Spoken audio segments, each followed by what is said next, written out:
بسم الله الرحمن الرحيم. اهلا بكم على قناة موران. النهارده هنعمل مع بعض الحظاظة اللي قدام حضراتكم في الصورة. يلا بينا نشوف مع بعض الخامات والادوات اللي هنستخدمها. انا النهارده في الحظاظة بتاعتي او البريسلت بتاعتي هستخدم 3 انواع من الاحجار. معايا لولي مقاس 8، اللولي العادي بتاعنا، ودوت مط مقاس 8 برضو، وحجر اللافا هنلاقيه ان هو مخرم كده شوية،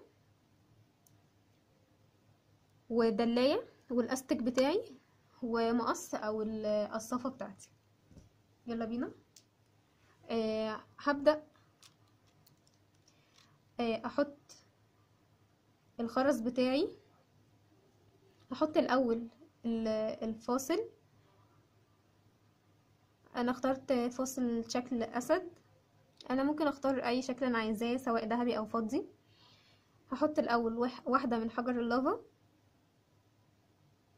وبعد كده واحدة من اللولي، وبعد كده واحدة مط، وبعدين واحدة من حجر اللافا. انا استخدمت 24 خرزة. هوزعهم بنفس الترتيب، واحدة من حجر اللافا، وواحدة لولي، وواحدة من المط. همشي بنفس التسلسل 24 خرزة.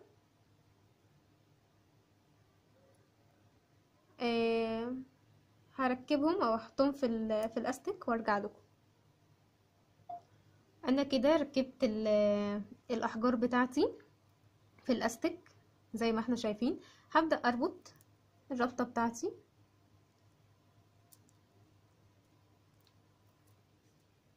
هشد الاستك سنة صغيرة وابدأ اربط.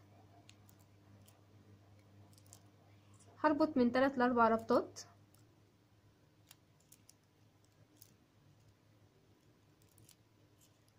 اشد وارخي عشان اتاكد بس ان القفله او الربطه بتاعتي اتقفلت كويس، وما شدش جامد في نفس الوقت عشان الاستك ما يتقطعش.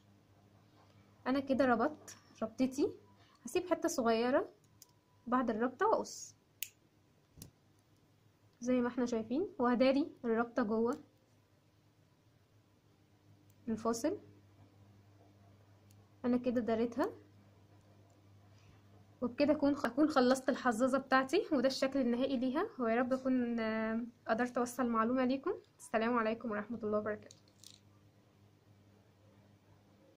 السلام عليكم. لا تنسوا الاعجاب بالفيديو والاشتراك في القناة تشجيعا لنا لنستمر بنشر المزيد إن شاء الله.